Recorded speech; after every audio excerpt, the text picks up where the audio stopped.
¿Cómo están? Bienvenidas y bienvenidos a esta nueva edición de Conexión Global de fin de semana, un programa donde revisamos las principales noticias que han marcado la agenda internacional esta última semana. Y vamos a comenzar este programa con la que sin duda ha sido la noticia que hemos conocido en estos últimos días, el arresto del ex príncipe Andrés.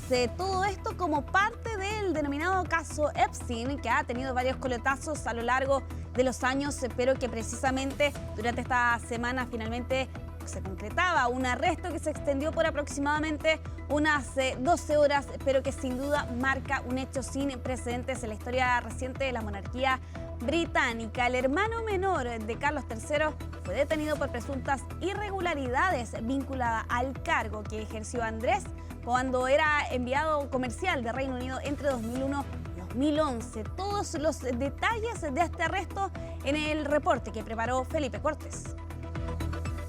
Fue la primera imagen que conocimos del ex príncipe Andrés tras ser puesto en libertad bajo investigación. El hermano menor del rey Carlos III fue arrestado este jueves por la mañana en su residencia de Sandringham, al norte de Londres, bajo sospecha de conducta indebida en el ejercicio de funciones públicas. Como parte de la investigación, hoy a las 8 a.m. aproximadamente hemos arrestado a un hombre de unos 60 años de Norfolk bajo sospecha de mala conducta en un cargo público y estamos realizando búsquedas en direcciones de Berkshire y Norfolk. Sin dar más detalles, las acusaciones podrían estar relacionadas con el cargo que Andrés ejerció como enviado comercial del Reino Unido. Durante ese tiempo y según documentos liberados por el Departamento de Justicia de Estados Unidos, el entonces príncipe habría compartido información confidencial del gobierno británico con el convicto sexual Jeffrey Epstein. El rey Carlos III emitió un comunicado en el que dijo haberse enterado de la detención de su hermano con preocupación. He recibido con profunda preocupación la noticia sobre Andrew Mountbatten Windsor y su sospecha de mala conducta en el ejercicio de un cargo público. Permítanme decirlo claramente, la ley debe seguir su curso. A lo largo del día, el monarca mantuvo su agenda oficial y asistió a sus compromisos públicos sin responder preguntas a la prensa. Horas antes, el primer ministro británico Keir Starmer había sido consultado por la BBC sobre la posible relación entre Andrés y Epstein. So, whether it's Andrew or anybody else, anybody who's got relevant information should come forward to whatever the relevant body is. One of the core principles in our system is that everybody is equal under the law and nobody is above the law. La relación entre Andrés y Epstein ha sido objeto de controversias. El ex duque fue fotografiado junto a Epstein en Nueva York en 2010, después de que Epstein fuera condenado en 2008 por delitos sexuales. Posteriormente, en 2014, Virginia Giuffre declaró que había sido abusada sexualmente por el entonces príncipe entre 1999 y 2002, cuando era menor de edad. Si bien el ex príncipe negó las acusaciones, alcanzó un acuerdo extrajudicial millonario para resolver la demanda civil presentada en su contra. And if it had not been for Virginia and the survivors consistently pushing forward, even this wouldn't have been possible. It's just, as Amanda said, like, if they were capable of doing the most heinous crime out there, such as sexual abuse of a minor, what else are they capable of? La detención representa un nuevo golpe para la familia real, que ya había despojado a Andrés de sus títulos de príncipe y duque de York en 2025. This is the biggest crisis for the royal family since the death of Diana, and Andrew has been arrested on these extremely serious allegations of misconduct in public office. Cerca de las 7 de la tarde de este jueves, Andrés fue puesto en libertad bajo investigación. Bueno, lo cierto es que es un caso que se ha arrastrado en los últimos 15 años al menos. Vamos a revisar precisamente una cronología de esos episodios que han marcado la relación, la amistad y también algunas denuncias que ha tenido que enfrentar el hijo favorito de la reina Isabel II, partiendo con lo que ocurría en diciembre del 2010, con esa fotografía de Jeffrey Epstein junto a Andrés cuando Epstein recién salía de la prisión tras esta condena por delitos sexuales y era grabado a las afueras de su departamento en Manhattan, lo que provocaba un escándalo en Reino Unido. En 2011, precisamente, Andrés renunciaba al cargo de enviado especial para el comercio, que es precisamente lo que se le está acusando, ¿no? Al menos la denuncia que hace la policía para llevar a cabo el arresto durante esta semana. ¿Qué ocurre en 2015? Bueno, es sin duda una de las denunciantes más conocidas, una de las sobrevivientes que ha expresado y expresó en su momento más bien lo que significó estar bajo esta trama de Jeffrey Epstein. En Virginia Giuffre entrega esta declaración jurada en Florida y donde menciona directamente el caso de Andrés, cuando ella menciona también allí, por cierto, casos de abuso sexual entre el 1999 y 2002, algo que el Palacio de Buckingham calificaba de categóricamente falsas. Avanzamos hasta noviembre de 2019 y esta famosa entrevista que concedía en su momento a Andrés a la BBC, donde allí él intentaba justificar su relación con el empresario y ex pedófilo convicto y negaba haber conocido precisamente a esta mujer, a Virginia Giuffre, pese a que existía esta fotografía que están viendo ustedes ahí en pantalla. Eso lleva a que un par de horas después anunciara su retirada de la vida pública con permiso de la reina en medio de la presión de diferentes organismos que rompían vínculos con él precisamente. Avanzamos hasta agosto de 2021. Aquí precisamente se presenta esta demanda civil no penal en Nueva York, lo que finalmente lleva a que meses después se llegara a un acuerdo entre Virginia Giuffre y el entonces todavía príncipe Andrés de entre unos 11 a 13 millones de euros, según se podía conocer también en la fecha. Aparentemente se trascendía también que algunas figuras de la corona británica, entre ellas la propia reina Isabel en ese entonces, habían otorgado los fondos precisamente para que Andrés pudiera pagar ese acuerdo que se había establecido con Virginia Giuffre. Avanzan en los años, de hecho, sin ir más lejos, es a finales del año pasado, en octubre del 2025, cuando Andrés pierde sus títulos reales en medio de una serie de divulgaciones que se han conocido durante este tiempo. Un par de días después, del 17 al 21, sale a la luz el libro redactado y escrito por Virginia Giuffre, un libro póstumo por lo demás. Ella se había suicidado solo unos meses antes. Nobody's a Girl, A Memory of Surviving Abuse and Fighting for Justice. Salía precisamente ese libro con las memorias. Y ya lo último que hemos visto de este caso, bueno, ocurría hace un par de semanas atrás, una nueva liberación de archivos de parte del Departamento de Justicia en Estados Unidos, y entre ellos una fotografía de Andrés donde se lo podía ver sobre una mujer, esto en el suelo, y lo que nuevamente reflotaba los cuestionamientos y las críticas, por cierto, a Andrés, pero también a otras figuras de la corona británica. Eso ha sido entonces los episodios que han marcado a el ex príncipe Andrés con el caso de Jeffrey Epstein a través de los años. Vamos a cambiar de tema porque otro de los temas, valga la redundancia, que ha marcado la agenda internacional en esta semana ha sido lo que ha ocurrido al otro lado de la cordillera, en Argentina, porque finalmente aquí la Cámara de Diputados ha aprobado esta cuestionada y controvertida reforma laboral y pasa ahora al Senado. Están a un paso de sancionar esta controvertida iniciativa. 135 votos a favor, 115 en contra. Se terminaba de votar esta reforma pasada la medianoche del jueves, en las primeras horas de este día viernes, en medio de lo que han sido fuertes cuestionamientos por las medidas consideradas dentro de este proyecto de ley, en rigor una reforma laboral. Entre ellos, por ejemplo, lo de extender 12 horas la jornada diaria, así como también eliminar el pago obligatorio de horas extras. Ahora se habla de este banco de horas extras que tendrían que negociar el empleador con los trabajadores, y con también la creación de este fondo de indemnizaciones, ¿no? Abaratando los despidos, también allí se reducen en los bonos, solo se pagan los sueldos a la hora de una indemnización por despido. Sigue el artículo 44, el más controvertido, el más polémico respecto del pago de las licencias médicas. Se reducía hasta el 50% del sueldo de un trabajador ante algunos casos de enfermedades no relacionadas con el trabajo. Eso llevaba a protestas, a movilizaciones, al anuncio de un paro de 24 horas. Pese a eso, de todas formas, se conseguía avanzar en la Cámara de Diputados. El próximo día, viernes 27, está previsto entonces que el Senado vuelva a debatir esta iniciativa tras esta modificación, el retiro del artículo 44, a la espera de lo que debería ocurrir el próximo 1 de marzo, que es la fecha que se ha autoimpuesto el gobierno de Javier Milei para sancionar finalmente esta controvertida iniciativa que ha hecho que algunos argentinos salieran a las calles en estas últimas 2 semanas. quedamos en nuestra región con la mirada puesta en Cuba, donde ya hay largas filas en las estaciones de servicio, pero ojo, porque se acabó el combustible para vender.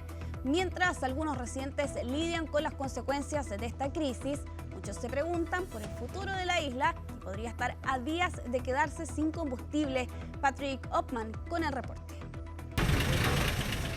Tener un auto clásico en Cuba solía ser una mina de oro. Hasta hace poco, Mandy Pruna ganaba más en una hora llevando turistas en su Chevrolet Vintage de 57 que la mayoría de los cubanos en un mes. Pero ya no puede ganarse la vida así. Justo antes de llevarme a dar una vuelta, Mandy canceló su licencia para trabajar como chofer. Todo es incierto, no hay combustible ahora mismo. No se sabe si lo van a abastecer y cómo lo vamos a tener que pagar. No hay turismo. Cuba se está convirtiendo en un país cada vez más paralizado, ya que la política del gobierno del presidente estadounidense Donald Trump de bloquear los envíos de petróleo desde el extranjero impacta en una economía en dificultades. Hace unas semanas, los autos hacían fila durante horas en la gasolinera. Ahora no hay nadie, porque ya no hay gasolina. Cada día es más difícil encontrar transporte público. Muchos cambian a bicicletas. La primera vez que vine a Cuba fue justo después de la caída de la Unión Soviética y había más bicicletas en la calle que carros. Y mientras más dura esta crisis, se siente que estamos volviendo a esos tiempos. La Casa Blanca está presionando al gobierno cubano para que se abra política y económicamente a cambio de que se reanuden los envíos de combustible. Los cubanos ven cómo los precios de los alimentos se disparan mientras la crisis continúa. Pagando, pero el doble, el triple, para poder abastecer y satisfacer al pueblo, porque no hay comida. Y no hay una solución inmediata a la vista. Este tipo de mercado donde compro vegetales para mi familia también y transportar esos productos desde el campo se va a poner más complicado, sino imposible. Los oficiales cubanos han respondido a la crisis diciendo que la gente tiene que empezar a producir su propia comida. A Cuba le quedan solo semanas o incluso días de combustible. Un desastre humanitario podría estar en el horizonte. Ya muchos barcos pesqueros están parados. Es una cosa lógica, si no hay petróleo no se mueve nada, no se mueve trabajo, industria no se mueve nada. Veremos en qué termina todo esto. Hasta entonces, lo mejor que muchos cubanos pueden esperar es mantenerse flote mientras su país se hunde. Patrick Ottman, CNN, La Habana.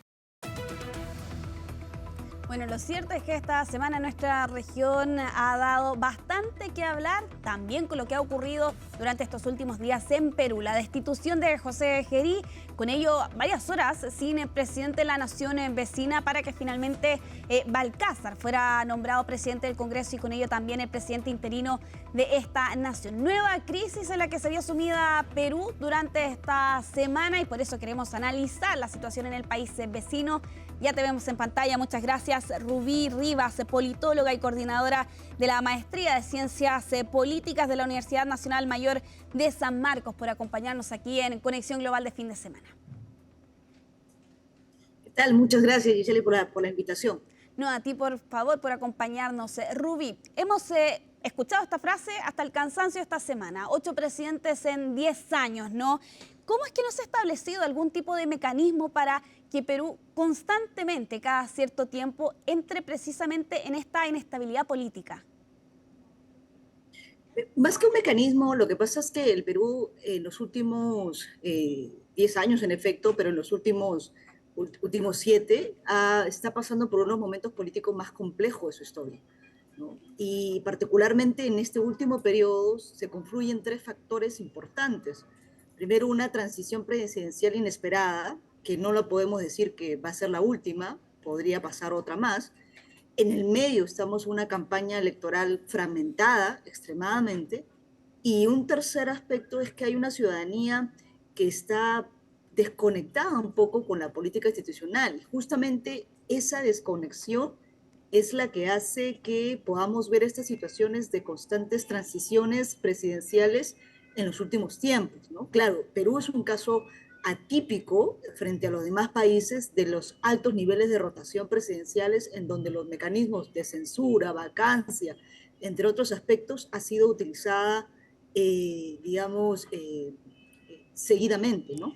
Sí, y en esa misma línea, ¿consideras que hay falta de voluntad política de parte de los congresistas quizás para generar o crear algún tipo de consenso, de normativa, proyecto de ley que permita modificar esa facilidad con la que se pueden aplicar mociones de censura de vacancia en Perú? En los últimos años se ha hecho una serie de modificaciones a estas normativas, estos mecanismos constitucionales en las que se ha debilitado ese equilibrio de poderes en la que se podía tener o una vacancia o el cierre de un Congreso. Y esa estructura de esos mecanismos en los cuales se ha reducido, más bien lleva a un debate. Actualmente en el Perú estamos en un debate de algunos candidatos en este contexto electoral de repensar si deberíamos entrar a un sistema parlamentarista, ¿no? Ya que lo que más estructurado o sólido se ha convertido en los últimos años es la permanencia del Congreso y que ésta pueda consensuar y llegar, ¿no? Es una discusión, por un lado, que se está dando. Sí, y pero lo real es la inestabilidad que tenemos, ¿no? Sí, y de hecho, precisamente hablando de la estabilidad o de la incertidumbre, realmente, ¿qué tanto afecta? Y bueno, conectándolo también con lo que mencionabas tú respecto a este sistema parlamentario, ¿qué tanto afecta al final del día la presencia de un presidente? Habían reportes de medios internacionales que conversaban con algunos peruanos durante este periodo donde se había concretado la salida de Gerí y todavía no se anunciaba finalmente la figura de Balcázar como presidente interino, que algunos planteaban que derechamente no estaban tan enterados con lo que estaba pasando en el país, y hablaba también de la desconexión que mencionabas tú anteriormente. Realmente, ¿qué tanto afectó por esta semana la salida de Gerí con la llegada de un nuevo presidente interino? Afecta en varios aspectos, ¿no? Una de las paradojas que se le dice a Perú es que la parte política puede tener cierta inestabilidad, pero el factor económico, el sistema macroeconómico avanza sólidamente en la estabilidad de su moneda. Pero en el caso particular de lo que va generando la situación es un alto riesgo. El alto riesgo de no continuidad de políticas, el alto riesgo, por ejemplo, de cualquier fenómeno de niño desastre natural que pueda venir, que es propicio comúnmente el Perú, no se tenga tomadores de decisiones por esta situación de incertidumbre o de riesgo que se tiene por no se sabe quién puede asumir el nuevo cambio, las nuevas coaliciones políticas que se pueden formar, hace que te dejen, digamos, paralizado en la ejecución de las políticas públicas. Y también existe, obviamente, hay un grupo en el sector en Perú que considera que esto puede generar un riesgo de intervención política en el mismo proceso electoral, ¿no? Claro, porque Perú, sin ir más lejos, está a menos de 2 meses de las elecciones. Ya vamos a ir con eso, pero antes analicemos la figura de José María Balcázar, el presidente interino de Perú. Tiene algunas polémicas que ha arrastrado en este último tiempo. La más sonada, sobre todo en estos últimos días, es respecto de lo que en su momento fue su postura respecto del matrimonio infantil. ¿Consideras tú, no solo en base a esta polémica que se ha reflotado a raíz de su nombramiento como presidente interino, ¿tiene futuro aquí el presidente interino de Perú, o consideras que es una figura que quizás podría ser un poco compleja de advertir que pueda completar siquiera estos meses que quedan hasta finales de julio? Mira, nosotros pensábamos, varios analistas, politólogos, pensábamos que esto se iba a cerrar con el gobierno de la señora Boluarte. Y, digamos, se dio esta asociación con el presidente Gerí y ahora se ha vuelto a dar otra transición con el presidente Balcázar. No podríamos decirte con certeza ni que fuéramos futuristas o tarotistas de poder decir si lo vamos a cerrar con con el actual presidente, ¿no? Porque justamente esta situación de riesgo constante, la dinámica política en el Perú es altamente de alto nivel de incertidumbre que podría pasar cualquier circunstancia. Ahora, la verdad es que sí ha tenido frases en las cuales han generado un debate y una polémica, y ha sido, digamos, señalado, cuestionado por ello, y ahora lo que se está esperando, o la gran expectativa, es quién va a asumir el nuevo gabinete y qué mensajes claros va a dar a la ciudadanía respecto a eso. Pues se necesita un gobierno transitorio que no solamente garantice el proceso electoral, sino que mantenga el lineamiento de una estabilidad económica. Claro, sí. Que tiene el Perú. Sobre todo teniendo en cuenta lo que ha estado pasando en el último tiempo en la nación vecina. Bueno, y en esa misma línea también, a tu juicio, ¿qué es lo que deberíamos esperar de cualquier presidente interino que está en esta situación allá al otro lado de la frontera? ¿Qué características debería tener ese presidente? ¿Hay opción de aunar posturas en medio de lo que tú ya advertías también? ¿Es un escenario bastante fragmentado de cara a las elecciones de abril? Sí, es un escenario fragmentado a la interna. También la asunción del nuevo presidente actual ha generado un acercamiento al gobierno mexicano, que teníamos una fractura en relaciones diplomáticas. Y bueno, la expectativa es que pueda tender puentes, pero la gran, digamos, mensaje que esperan todos los peruanos es que sea un gobierno transitorio que cumpla lo mínimo para poder asegurar un proceso electoral constitucional adecuado, libre y transparente, y a la vez que pueda mantener lo mínimo de políticas en materia de salud, educación. Estamos pronto a iniciar el año escolar y sobre todo también pueda estar a la expectativa de cualquier emergencia. Acabamos de tener un desastre natural en la zona de Arequipa, la región sur en el Perú, y que pueda tener las acciones inmediatas de capacidad estatal de respuesta como tal, ¿no? Rubí, respecto de las elecciones, vamos de lleno a lo que va a ocurrir el próximo 12 de abril. ¿Cuál es el panorama? ¿Cuál es el escenario? Estamos hablando, para quienes se nos ven a esta hora aquí en Conexión Global de fin de semana, hay una treintena de candidatos. No sé si tú ahí nos puedes contar qué tan inédito es esta cantidad de personajes que se están postulando a la presidencia allá en Perú, y también qué dice eso precisamente, que tantas figuras políticas busquen llegar al Palacio Presidencial, entre ellos Keiko Fujimori. Sí, me parece interesante la pregunta porque, igual, vuelvo a decir, Perú es un caso atípico en el que demuestra y evidencia la atomización de partidos, el alto nivel de fragmentación y la fragilidad de las instituciones, ¿no? Porque el hecho de un partido político es una institución que debería generar consensos, unificar y establecer alianzas.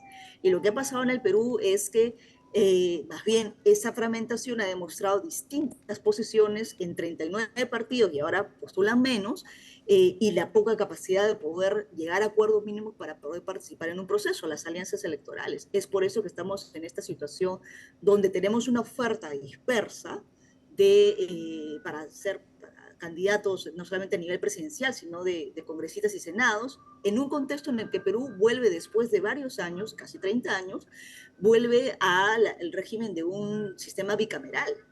Entonces, para el ciudadano común y corriente es complejo no solamente la oferta que no conoce y sobre todo el alto nivel de candidatos que va a tener que elegir para el Congreso.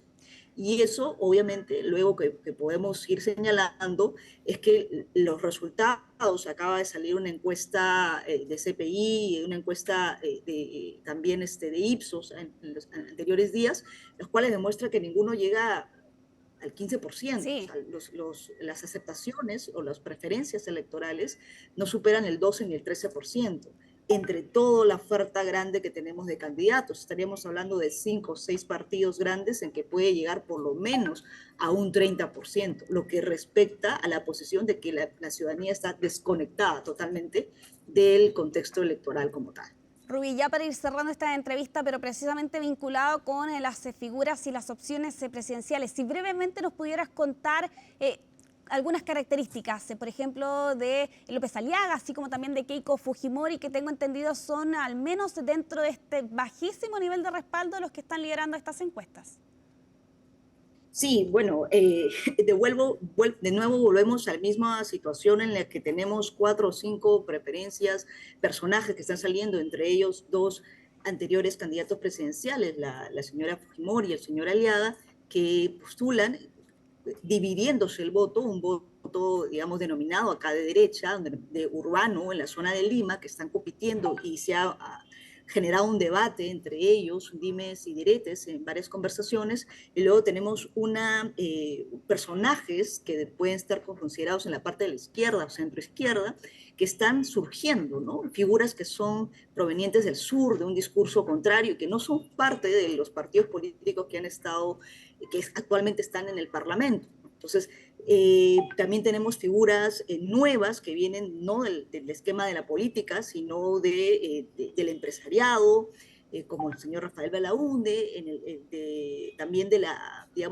especie del espectáculo o de la farándula acá en Perú, que es el personaje Carlos Álvarez, y un periodista que tiene, digamos, una estructura en el cual también ha empezado a surgir, que es el señor Carlos Spa. Pero de ahí tenemos varias figuritas que están entre el 2 o el 3% candidatos que podrían dar la sorpresa, porque estamos a 2 meses, un poco menos de 2 meses, que en cualquier coyuntura, circunstancia o hecho podría desmarcarlo frente al resto. Entonces, aparentemente vamos entre 4 candidatos, entre el señor Aliaga, la señora Keiko Fujimori, el señor, el hermano del expresidente Vizcarra, y también el señor Chau, que es el rector de la universidad acá, que tuvo bastante acogida en la parte del sur. Entonces, es digamos, una situación compleja, sui generis, nunca habíamos pasado, pero es parte de toda la incertidumbre electoral que estamos viviendo en el Perú, ¿no? Sí, algo con lo que sin duda hay que tener foco y atención en los próximos días y en las próximas semanas también. Muchas gracias,